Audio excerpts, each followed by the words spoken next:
Halo pemirsa, apa kabar Anda pagi ini? Selamat pagi, Anda menyaksikan Selamat Pagi Indonesia. Hari ini ada saya, Valencia Melvinsi. Dan saya Jason Sampo. Pemirsa, kami hadirkan beragam informasi yang menjadi hot topic dan juga sejumlah perbincangan. Dan kali ini kami buka dari kabar Presiden Prabowo Subianto ini yang berkunjung ke negara Australia. Iya, di Sydney tepatnya pemirsa. Kita akan lihat, jadi hari Selasa malam Presiden Prabowo Subianto dan juga rombongannya sudah tiba dan mendarat di Bandara Udara Sydney Kingsford Smith. Dan Presiden disambut secara resmi oleh Menteri Luar Negeri Australia Penny Wong. Ini adalah momennya hari Selasa malam itu pemirsa di sana, walaupun agak gelap ya Jason, karena sudah malam sebenarnya. Tapi ini sambutan dilakukan secara formal untuk Presiden Prabowo Subianto. Betul, jadi kunjungan ini tentu menjadi momentum penting untuk bisa memperkokoh kemitraan strategis Indonesia-Australia. Kita tahu ya beberapa waktu lalu Perdana Menteri Australia Anthony Albanese juga pernah berkunjung ke Indonesia. Jadi Australia dan Indonesia ini memang memiliki sejarah panjang kerjasama dan persahabatan di berbagai bidang. Jadi diharapkan nanti ada berbagai kegiatan walaupun agendanya hanya sehari, tapi agenda misalnya pembahasan seperti investasi, pendidikan, dan juga kemitraan industri itu bisa diperkuat antara kedua negara. Ya, seperti biasa ini adalah momen pada saat Presiden Prabowo Subianto menunjukkan kehangatannya. Ada anak kecil yang ikut datang untuk menyambut Presiden Prabowo Subianto dan juga rombongan. Dua anak ini pakai kostum khas Indonesia loh Jason. Dan ini adalah diaspora yang datang juga bawa bendera merah putih kecil. Betul, ini biasanya kalau Presiden Prabowo berkunjung ke sejumlah negara selalu rutin ya diaspora ini datang untuk menunjukkan antusiasmenya bertemu dengan Presiden. Dan Presiden Prabowo sendiri ini dijadwalkan untuk bertemu kalian secara empat mata nantinya dengan Perdana Menteri Australia Anthony Albanese dan juga mengikuti upacara kenegaraan yang ada di sana.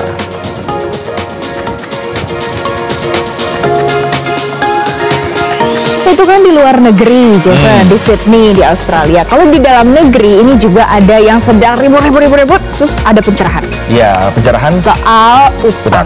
Ya, betul.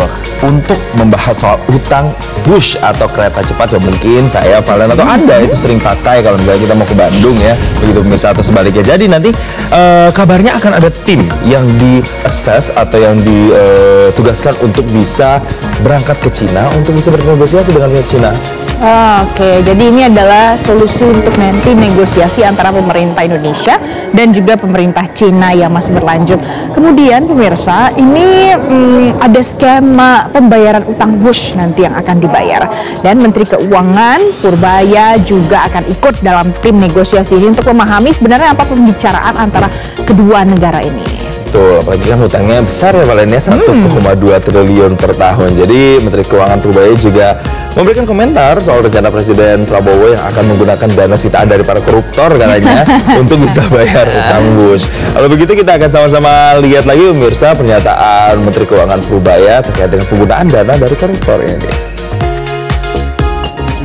Detailnya itu masih yang ada adalah masih garis besarnya, tapi nanti akan diskusikan dan mungkin Indonesia akan kirim tim ke Cina lagi kan untuk diskusi seperti apa nanti pembayaran khusus. Saya minta tadi saya diajak biar saya tahu diskusinya seperti apa. Ya, kalau saya sih mencium aroma perbincangannya atau diskusinya itu nanti akan berjalan mulus, semoga supaya nanti proyek WUSH-nya yang rencananya akan Jakarta sampai Surabaya itu juga bisa dikerjain juga kan? Ya, boleh lah, tapi jangan sembarang cium-mencium. Kenapa tuh? Nggak boleh. Ada boundaries namanya, ada perlindungan untuk anak-anak. Saya yakin pasti Anda di rumah pemirsa, waktu scroll media sosial pasti ada yang kelihatan. Namanya Gus Elham Yahya, yang ternyata ada videonya viral mencium anak kecil. Ini berarti literally mencium ya. Jadi ini kemudian banyak sekali diangkat di media sosial pemirsa karena dianggap perbuatannya tidak terpuji, dan aksi tersebut langsung mendapatkan reaksi beragam dari netizen. Banyak yang geram ternyata. Dan menanggapi kecaman itu, Gus Elham ini menyampaikan klarifikasi dan permohonan maafnya secara terbuka, dan dirinya menegaskan kalau video yang beredar itu merupakan video lama yang telah dihapus dari seluruh media sosial resmi Majelis Taklim Ibadah.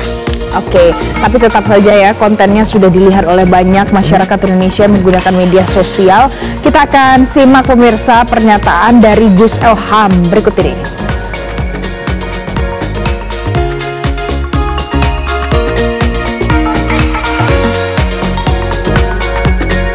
Secara pribadi memohon maaf yang sebesar-besarnya kepada seluruh masyarakat atas beredarnya video yang menimbulkan kegaduhan.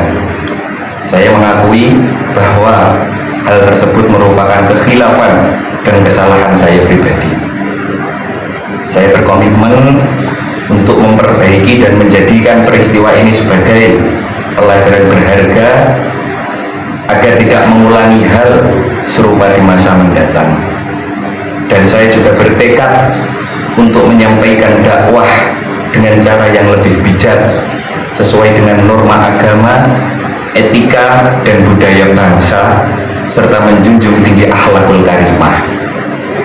Perlu kami sampaikan bahwa video yang beredar merupakan video lama dan telah kami hapus dari seluruh media sosial resmi kami. Dan perlu disampaikan juga bahwa anak-anak dalam video viral tersebut adalah mereka yang dalam pengawasan orang tuanya yang mengikuti rutinan. Jadi itulah ya yang disampaikan oleh Gus Elham, dan aksi ini pemirsa ditanggapi oleh Wakil Menteri Agama Muhammad Syafi'i. Jadi ia mengatakan kalau komitmen Kemenak untuk perlindungan anak ini adalah serius dan ini harusnya tidak terulang lagi ya kejadian-kejadian seperti ini, dan ini sebenarnya juga harus ditindak tegas ya sih Jason? Betul, ini jangan sampai kita menormalisasi hal seperti ini ya, walaupun dianggap sebagai misalnya pemuka agama atau dianggap sebagai orang yang mengerti agama, kemudian bisa memeluk, mencium atau memegang bagian-bagian tubuh yang kemudian dianggap vital, itu kan kemudian menyalahi ya, jangan sampai dinormalisasi. Jadi kita akan sama-sama mendengar lagi nih pemirsa, bagaimana sebenarnya pernyataan yang disampaikan oleh Wakil Menteri Agama terkait dengan polemik ini. Saya sepakat dengan pendapat publik itu, dan ini harus dihentikan. Akan dipanggil atau ditelusuri? Ya, tadi kan sudah kita sampaikan, pengawasan itu termasuk itu, supaya itu tidak terulang, maka terhadap yang bersangkutan memang harus ada upaya mengembalikan kepada posisinya agar tidak mengulangi perbuatan-perbuatan itu. Jadi kita sepakat dengan pendapat publik bahwa itu tidak. Kita beralih pemirsa ke hal topik selanjutnya. Pagi ini ada masih soal yang mengejutkan juga Jason. Ini ada temuan kerangka manusia juga, tapi warga yang menemukannya beda lagi. Di Kecamatan Cibatu, Kabupaten Garut, Jawa Barat. Ada penemuan mayat yang sudah membusuk, terlihat mengenakan jubah hitam dan tergantung di dalam gubuk. Aduh, ini menggegerkan warga yang ada di sana juga, dan kemudian polisi yang menjaga lokasi itu sempat melarang warga untuk masuk ke dalam gubuk. Polisi juga membawa kerangka ke rumah sakit, tepatnya di Rumah Sakit Umum Dr. Slamet untuk penyelidikan lanjutannya, Valen. Jadi pemirsa harus dilakukan autopsi untuk bisa mengungkap siapa identitas dari jenazah yang sudah ditemukan ini. Kemudian mengungkap juga apa penyebab dari kematian korban. Kita akan simak pernyataan dari pihak kepolisian selengkapnya berikut ini.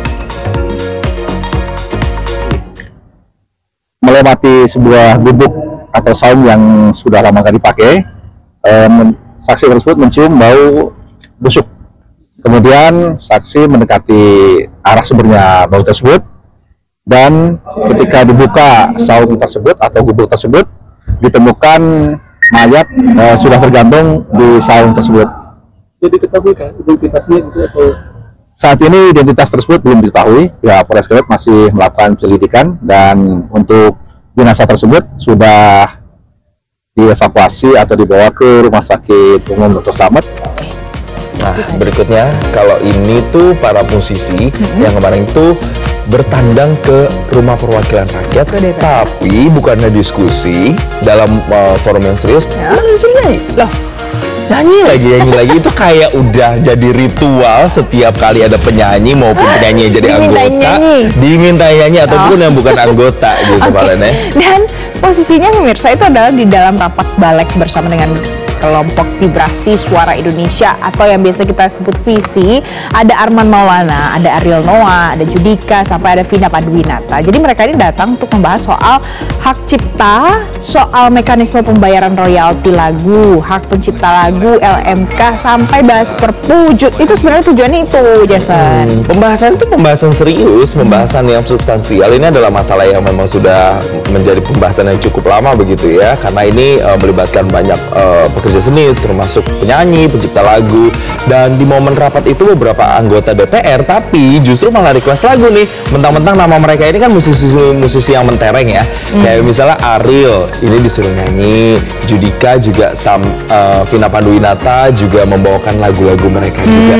Jadi banyak yang berkomentar, kok ini kayak ajang konser ya, kayak mini konser di DPR begitu, di rapat DPR. Kalau gitu kita akan sama-sama melihat deh atau mendengar lagi nih bagaimana sih kemarin pada saat mereka ini para musisi datang ke DPR. Dengarlah aku, suara hati ini memanggil namamu, karena separuh aku dirimu. Ya. Nyanyi. Benar ya? Bayar ya Pak? Oke. Ke Kang Iwan. Teleponnya tapi bayarnya ke Kang Iwan ya. Oke. Burung camar tinggi melayang bersautan di balik awan, membawa angan-anganku jauh meniti bui, lalu hilang jauh di lautan. Lagu saya itu lagu galau semua, Pak. Tak pernahkah kau sadari, akulah yang kau sakiti. Engkau pergi dengan janjimu yang telah kau ingkari. Oh Tuhan, tolonglah aku, hapuskan rasa cintaku. Aku pun ingin bahagia walau tak bersama dia.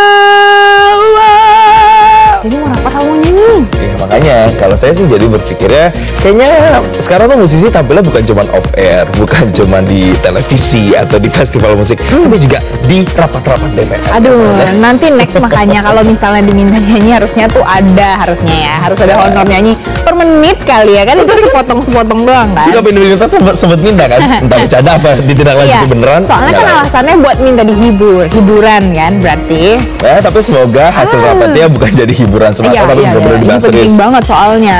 Oke, itu tadi pemirsa ada beberapa hot topik yang sudah kami sajikan untuk Anda pagi ini. Selanjutnya masih banyak informasi penting dalam berita utama Selamat Pagi Indonesia. Jelajahi cara baru mendapatkan informasi. Download Metro TV Extend sekarang.